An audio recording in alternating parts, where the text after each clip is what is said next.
Hello, my name is Alice MacDermott. I'm a member of the Moylurg Writers for a very long time. I'd like to say two pieces for you today. One is just a little fun piece, and it's called The Dreams of an Everyday Housewife. My bath run every morning, my towels left by my side, my breakfast always ready, my hair shampooed and dried. Then a Rolls Royce to take me shopping, with a gold card in my purse, from store to store just hopping, no waiting, always being served first. Then an afternoon at the races, with cocktails round about 6. Then sit down to dinner, which a French chef came to fix. Then an evening at the theatre, after a day with no stress or strife. Thank God I don't need much, just the simple things of life. For my next piece is just a little fun piece about a naughty boy. Johnny McCoy was a very smart boy, but he hated each day at school. So he thought of a way to brighten his day, and he set out to break every rule. Now in the school playground grew a very large tree, with branches that reached to the ground. So up Johnny climbed as fast as he could, although it was a strict out of bound. So as up there he sat, he thought this and that. "I'll be the school hero," said he. "They'll make such a fuss going home on the bus of the first boy who climbed up the tree." So he waited and waited as he sat on his branch, thinking, "I know they'll come for me soon." But no one appeared, and he sat all alone and waited the whole afternoon. Then a policeman passed by, and he gave a loud cry. "Come down from that tree when you're told. Your teacher, Miss Beecher, will have something to say when I tell her I've caught you being bold." But she would say nothing, for her rule was, you see, you could stay up the tree. There'd be no intervention. You'd get no special attention, just a lesson in keeping the rule. So Johnny climbed down, on his face was a frown. There'd be no claim to fame on the bus. There was no one to know he climbed up the tree, except the policeman, Miss Beecher, and me. I'm Eileen Barsima, and I'm going to read a little story. It's called Celsius. Peter is coming over later, I tell my husband as we stack the dishwasher after dinner. Always glad to see my little brother, he says enthusiastically. I presume Miss 80s will be with him, he added, sounding less than happy. Miss 80s is his special name for his brother's wife. Special sounds too positive. He does not mean it in a nice way. Putting it mildly, he can't stand her. It's her one-upmanship that gets him. Always showing off. He also thinks she's completely self-centered. Everything is about her. She has visited America often in recent times. Her rich sister lives in Los Angeles and has treated her to holidays there. LA is the best. She just loves LA. She talks about LA constantly. She has even developed an American accent. Recently, someone mentioned that they'd been to Venice. "I've been to Venice," she insisted. "Venice Beach, Los Angeles, of course," adding a fake laugh that matched her accent. Her trips to America crop up in every conversation. She likes to give weather updates on LA, like anyone cares, insisting on using Fahrenheit. How it was in the 80s in LA in April. The 80s. My husband says the hair stands up on his arms every time she goes on about the weather. That's how she ended up being called Miss 80s. His brother comes alone. He looks devastated. Seemingly, Miss 80s just announced she is returning to LA to live. She has met someone and is moving in with him. I did wonder at the frequency of her American trips of late, and now I know. The good news is she is leaving their 12 and 14-year-old children here. She doesn't want to disrupt their lives. So good of her. She's not all bad. My brother-in-law is in bits. He doesn't understand. He said it was because he loves her so much that he encouraged her to take trips, insisting she deserved space for herself. Unfortunately, she was not by herself. When Peter left, my husband and I talked about the situation. We can't believe this is happening. It seems to come totally out of the blue. My husband said, I hope one thing, and that is that her boyfriend is also in the 80s. In bed, I can't sleep. I'm tossing and turning, going over in my mind what I've just heard. Those poor kids. It's a terrible age for children to be without their mother. And Peter, such a lovely man, such a good husband and father. He doesn't deserve any of this. Life can be so cruel. I realise my husband can't sleep either. Logical.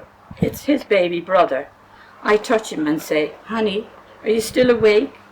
I'm sure you really can't fathom it either. Yes, he answers, I just don't understand. It's completely illogical.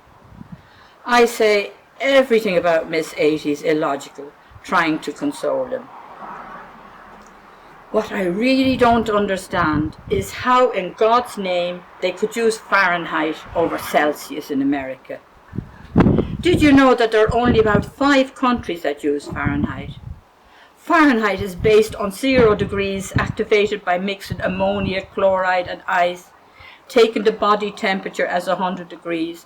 Celsius, on the other hand, uses 0 degrees as freezing point, and boiling point is 100 degrees. Much more logical. He then began to tell me something about Calvin Klein. No, actually, it was about the Kelvin empirical scale. That's what he was wrestling with. Unbelievable. As he lulled me to sleep, my last thoughts were, it must be wonderful to be a man. I'm Don Parkinson from the Moylurg Writers, and I'd like to entertain you with 2 short poems. My first one is An Old Man's Thoughts. In old age our thoughts turn to days long gone. We think of the things we've seen and the things we've done. The folk we knew that are gone and passed away. It seems as if our last meeting was only yesterday. The places where we were born and went to school. We were taught discipline, and silence was the golden rule. Our childhood friends with whom we so often played are only phantoms now, and are by the wayside laid. When young we thought the days so tediously long. Now we wonder how we could have been so wrong. The hours and days that irked us so much back then, if only we could have those halcyon days back again. Our parents were so loving but so old. The memories of them now are always tinged with gold. The ritual of the nightly bath and bed, and a fairy story to be read, then off into a peaceful sleep. Oh, what a simple life we led. Now we are old, we have memories from the earlier days, when the world was so different in so many ways. A time when people could chat and gossip face to face, without electronic gadgets, life moved at a slow pace.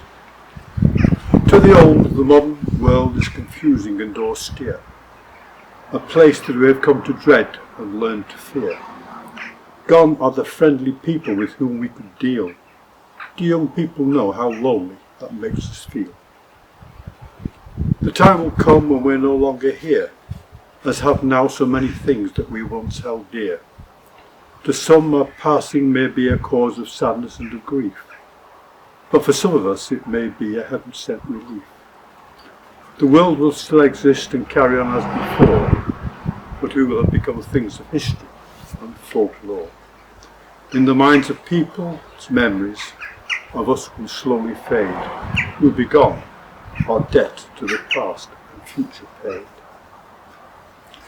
My second poem is based on the Japanese belief that the blossom falls and dies at the moment of perfection.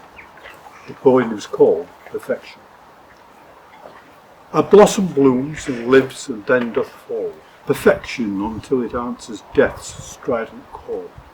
It buds and grows into the pinkish flowers that nods sleepily, living life by the hour. The fragrant scent is carried on every breeze, caressing mind and soul with consummate ease. The branch bends and creaks and sways, reflecting its sombre hue throughout the day. Each petal displays the beauty of nature's grace as it holds to the sun's glowing face. Every blossom sways neath the sky and sun, as its short life its course must run. The tree stands straight and still and tall, perfection until it answers death's strident call.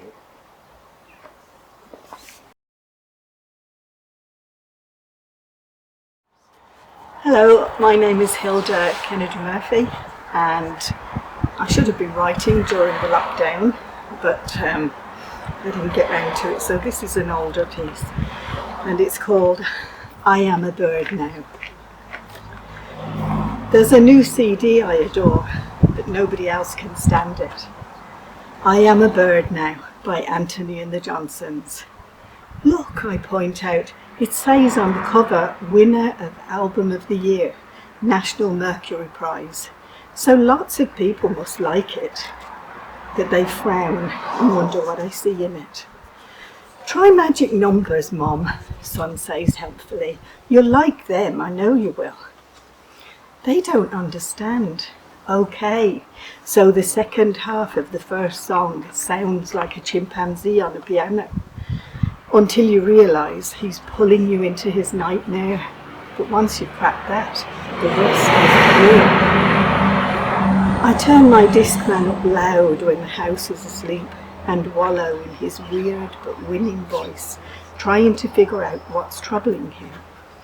He sings, I'm so scared of the middle place between life and nowhere.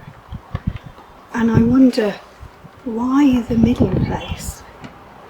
No sooner do I have that thought than I am back on the West Midlands bus in evening rush hour traffic, the winter of '68, heading home after a tiring wait in Casualty, my arm in a sling, the bus packed to capacity and condensation on the windows blocking the view. The bus slows to a standstill. Everyone's trying to figure out what's happening. So many flashing lights. People rub portholes in the condensation to get a better view. An ambulance edges out in front of us from the tower block on my left, then races to the general. More lights are flashing on the tower block forecourt.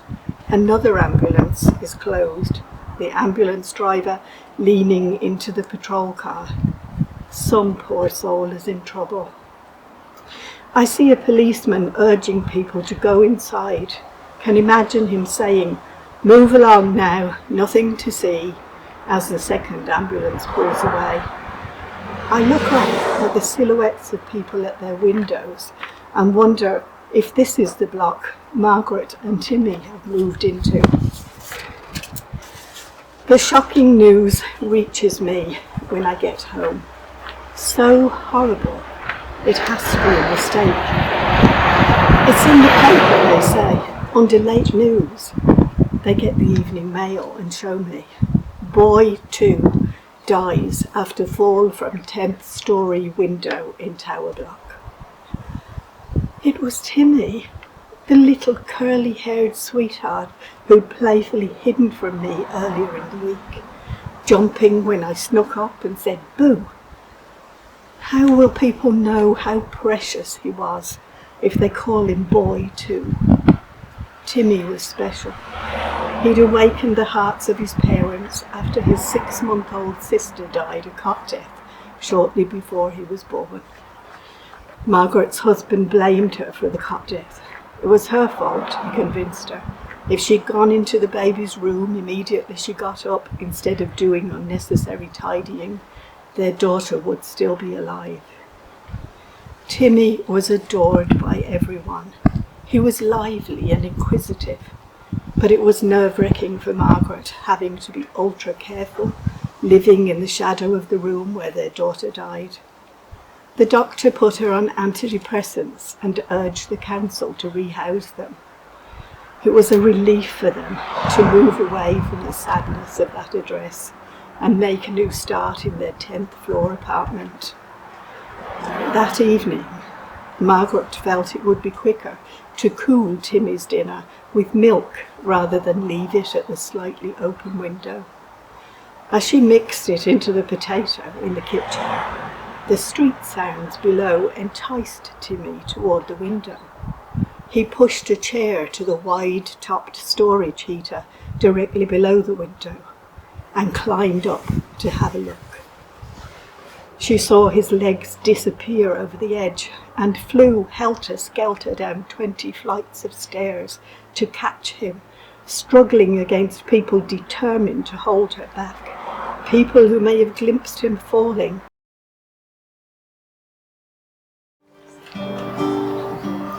This song is called Where Soldiers Go, 1848. So I'll let it explain itself after that.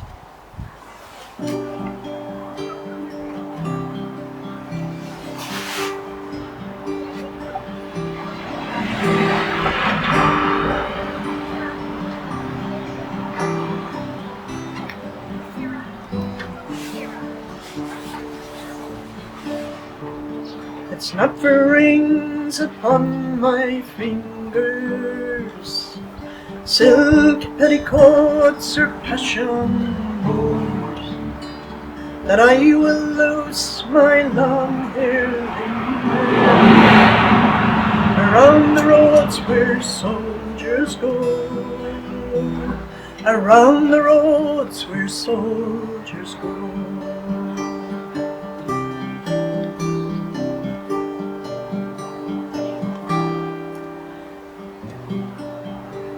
I'll rosy up my cheeks, my pale mouth, I'll not attend to grief no more, nor be a slaving in some big house. I'll go the roads where soldiers go, I'll go the roads where soldiers go.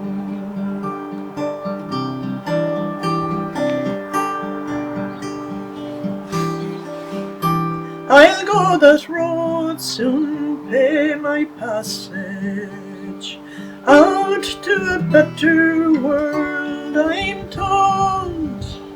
I'll go that road, I'll make advances, whether it's danger, scorn the cold, whether it's danger, scorn the cold.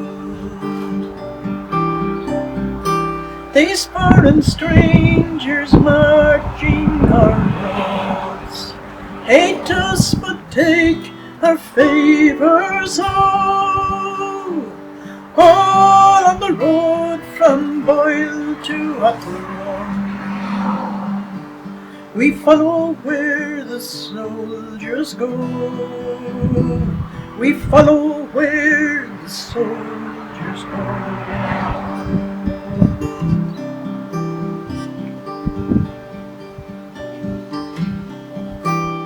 Lost my young man and 2 babies, lost all their name or field or home.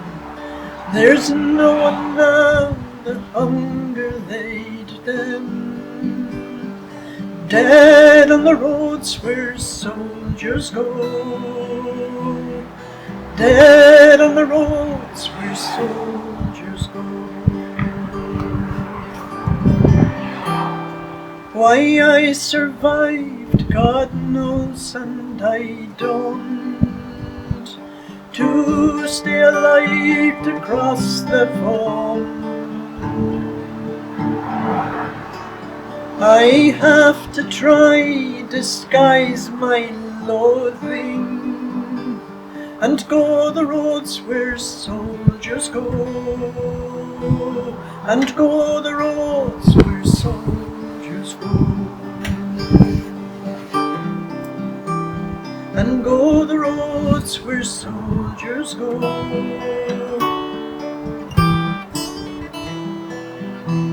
and go the roads where soldiers go.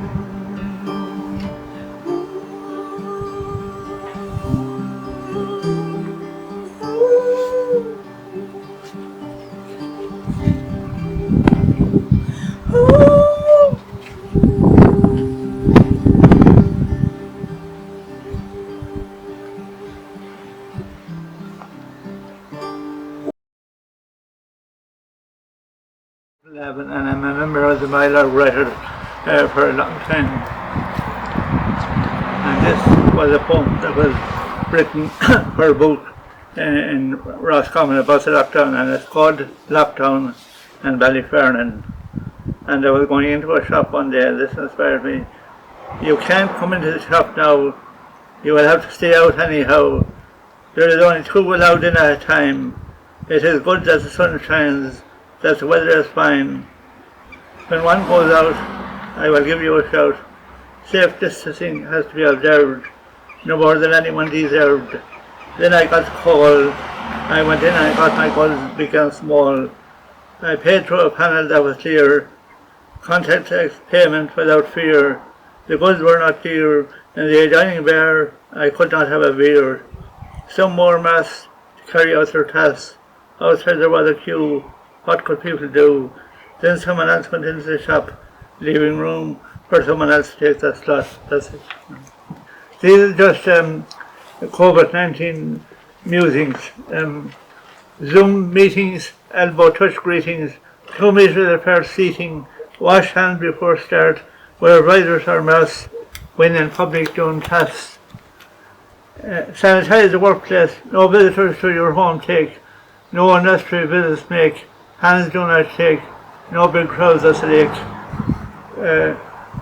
Have a staycation or break, go for walks to stay awake, no kisses or hugs, to workplace bring your own mugs, wash well even your lugs, cough into your elbow, bin masks away do not throw, no concerts or dances at the open hall, not big crowds at the game of football, caution at the local market or stall, outside we must stop before going into the local shop, to see who is inside our head we pop, to visit a hospital in we cannot drop, alternatives when the weather is fine, we stay along the road as a respect sign, give our condolences online, off license busy selling wine, pubs open must be lit, must be fit to dine, everything clean and must shine, small crowds at museums of the mind,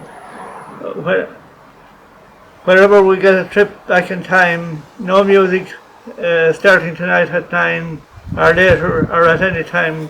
The music venues remain quiet, nearly causing a riot. That's it. My name is Ina Warden and I'm a member of the Moylurg Writers, but my friend who's not a writer at all put this in our WhatsApp group and I really thought it deserved an airing. She's a chiropodist in London and so hence the references. She called it My Pandemic Poem. Will I still be me? Will I still be me when confinement is done? Will I still be vivacious and yearning for fun? Or will I stay lazy, lethargic and lost? I think this confinement could come at a cost. To 2020 I planned a year of plenty. I had dreams of holidays like living like gentry. Time on the terraces, in theatres, having afternoon tea. My question now is, will I still be me?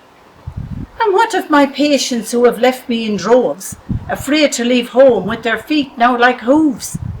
I miss their tirades and tales of the past, when confinement meant natal and days did it last. Judge Judy is good and so are the soaps. My forensic knowledge is now better than most. But will I still wear boots of a bright purple hue when confinement is over and life starts anew? This wearing of masks and chatting on Zoom, is the life I now lead. Little sunshine, just gloom. I long to dress up and go out on the town. When confinement is done, will I still fit in my gown?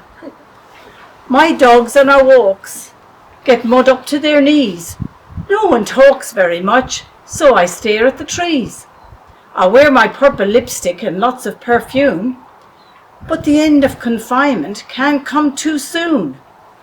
The words I now use are new to my ears. AstraZeneca, COVID, all add to my fears. Confinement, while healthy, is the way we must be, but when it's all over, will I still be me?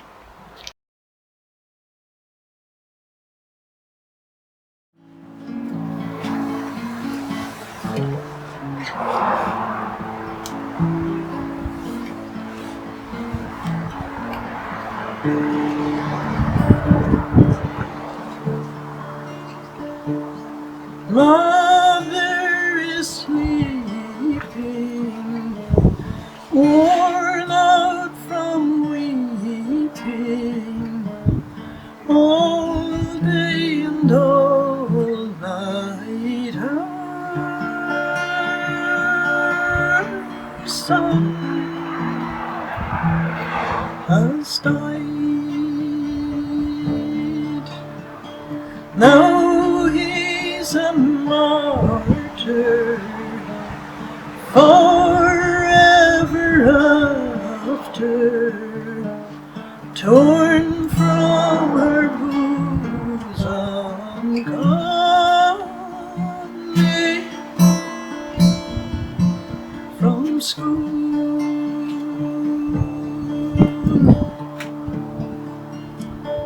Her son threw stones at the Israeli soldiers, stones against bullets straight through his skull.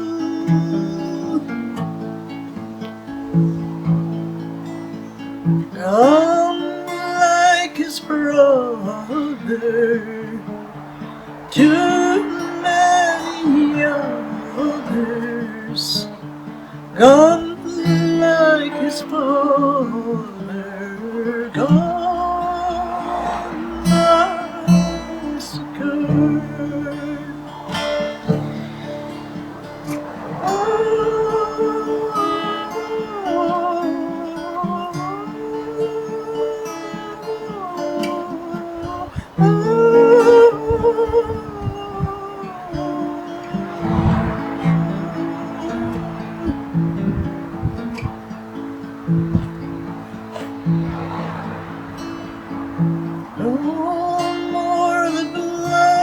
Shed, no, mother's son's dead, no more Israelis on Palestine streets, no suicide bombers, no more child martyrs, no one race, one people, different creeds. Mother is sleeping, worn out from weeping, all day and all night. Who's next? Who's next to die?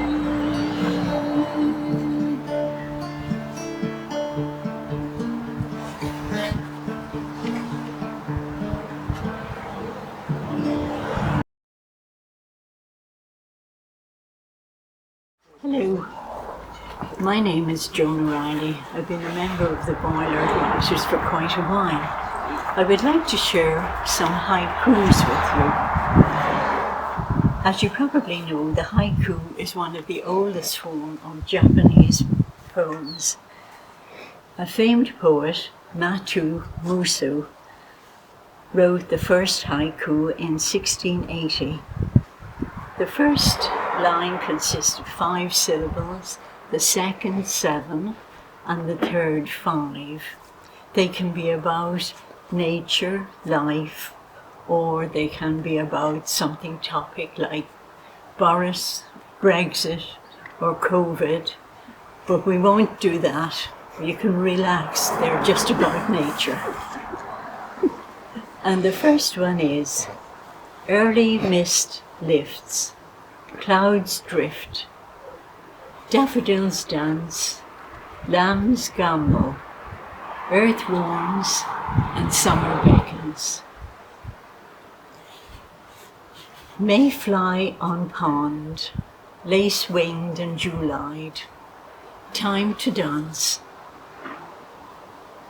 Fern fawns, bamboo chimes, moonlight reflections on pond, silver apple blossom.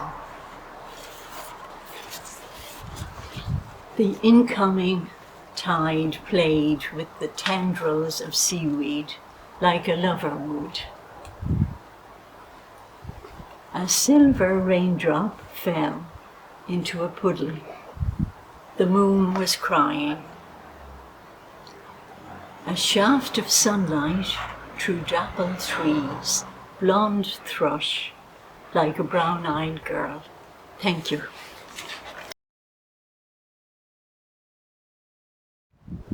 Hi, my name is Martin Murphy, and this short poem is inspired by some fiddle players that I know, and it's called Song of the Fiddle.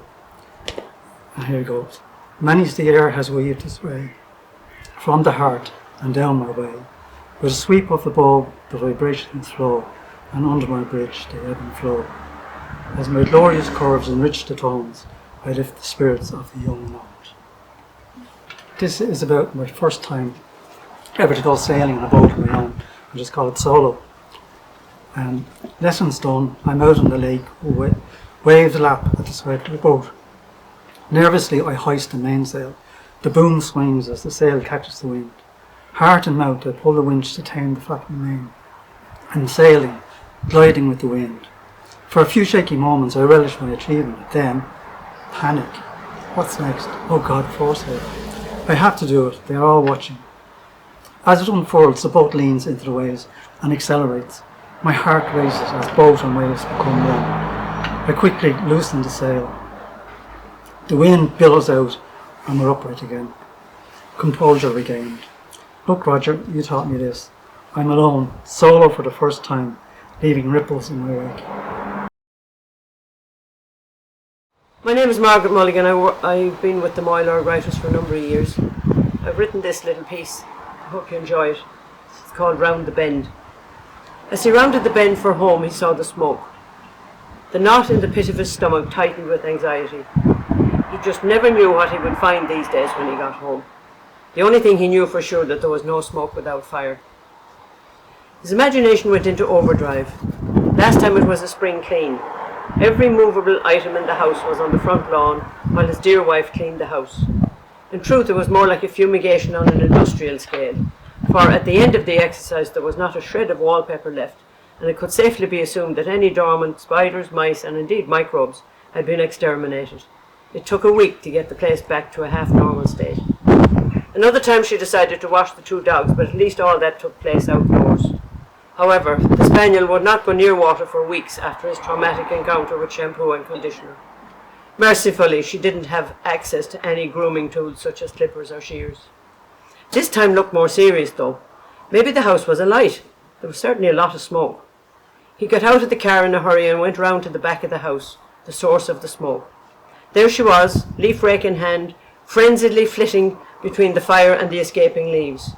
She was scantily clad for the job in hand, and seemed to be covered in soot. He mustn't lose his head here. Pause, deep breath, close eyes, count to 10, open eyes, and the true picture emerged. His wife looking at him quizzically from beside a pile of ash. Damn, he must change his medication.